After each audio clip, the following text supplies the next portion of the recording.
My name is Troy Sanders. I'm Bill Kelliher. We're from the band Mastodon. You're watching Loudwire. Yes, you are. Hey everyone, it's Graham from Loudwire here, and I'm joined by Bill and Troy of Mastodon. Thank you guys so much for coming by. Appreciate your time so greatly. Thank you.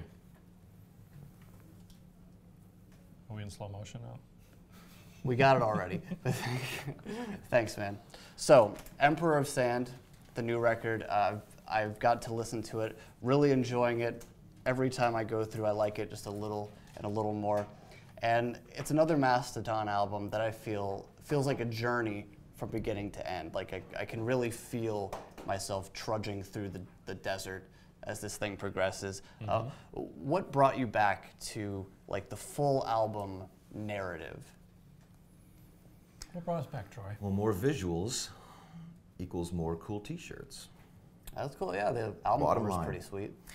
I think because we had more time on this record, we had some time off from tour, we had tons of ideas, and there were a lot of personal things going on in our lives that were, it just kind of lent itself to all those factors. Were like, you know, we have the time to like really think this out. Because once you kind of come up with a story and, you know, then the songs, the lyrics, and everything starts to fill in itself, and then the artwork comes, and it's just, you know, same thing with Crack the Sky. It was just like, we've got this really long, crazy story that we're trying to tell. Yeah. But it just, for me, it seems easier when, you know, the subject matter is all personal and it's all real, so it kind of, this song is about that, this song, you know, it kind of just fills in the blanks. Practically writes itself. Oh. Not really. As to what you're saying about, you know, the personal stuff that you've been going through, the fact that it starts with a curse, it just works perfectly, I think, with the story. That's your death sentence. Right. I mean, I'm guessing that was the point, to start it with the curse. Mm-hmm. And now how do you know, get away from the curse? Right. And what do you do to better your situation? Yeah. And I mean, the lyrics, when you go through it, I think it's maybe your guys' most introspective lyrics yet, when it's talking about life and personal experience, like Storm Breather, you hear... Steam Breather? I keep saying Storm Breather. That sounds like it's cool. It sounds like like it. a good Let's song. change the name. It's Steam Breather. You know, I wonder who I am, I'm afraid of myself. Troy on Precious Stones, you're singing, don't waste your time, don't let it slip away from you. You know, is this stuff that you were feeling, you know, in the lead up to making this record? Well, Bron and I spent a lot of time in the spring working on lyrics, and we would go through song and song, bouncing melodies off each other and lyrical ideas. And over the next few months, everything was stemming from essentially the same place where the four of us in our lives were. Sure. and had been for a while. So it only made sense to get a bit more creative and create a full story from start to finish. So, you know,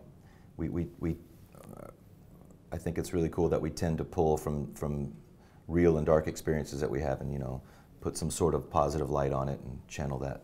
It's all the little bells and whistles that make the album and the music from 2D to 3D, you know what I mean? Like you can see around corners and shapes. I mean, at least I can. Maybe it was the acid I took, but I'll do it. You can, you know what I'm saying? Like when you hear like something in the background, like even a shaker or a Mellotron keyboard doing some weird, and it's going, you know, in stereo and panning left and right.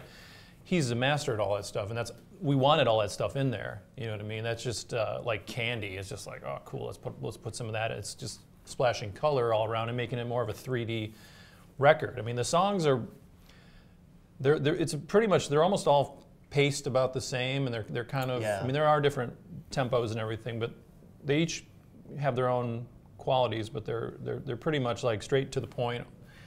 But you know, that's why we wanted Brendan O'Brien to sprinkle some of his magic all over it, and that's where you get some of the Crack the Sky epicness. Yeah.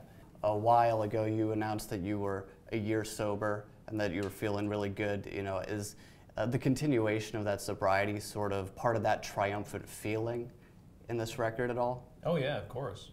Yeah. I mean, for those 2 years, it was, you know, I started writing, and I wasn't waking up every day super hungover and like, I don't want to touch the guitar. You know, the creativity in me came back to the surface. I feel like I've started getting a lot more things done and put in order, and got control of my life again, basically. So that's where most of these ideas and things came from.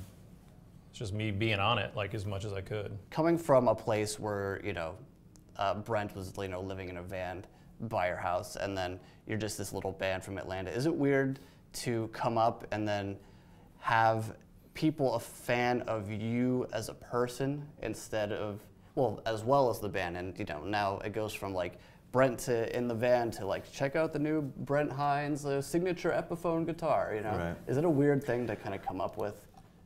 For me, it's pretty great because we really built this from the ground up. Yeah. 17 years ago when we started, we lived in a van, and we would play any shithole basement, club, dive bar, VHF hall, anywhere. And we had this drive. We still do. Please play St. Vitus. And we did nearly 1,000 shows before we were fortunate enough to upgrade to a bus and start to get some recognition. So we put in the time and the energy. Also, some great and very fortunate circumstances happened, but we did. It worked. It worked. It's a lot of work. You put the work in. It's a ton of work, 17 years worth of it, Just shoveling those riffs to the people, just keep shoveling them and shoveling them. But you get pretty soon you get like a snowblower and you upgrade and you go, now I can snowblow all these riffs out and upgrade, and I'm not to say like, okay, well, yeah, I expected all this because I never did, but it's definitely, right? Yeah, I mean, definitely shooting for the stars, like trying to become as big as we possibly can and do this for as long as we can. But all that stuff is great. It just shows that hard work pays off. It's like, hey, now, but you have to go out, you have to get out there, man. You got to get out there with your shovel, start shoveling.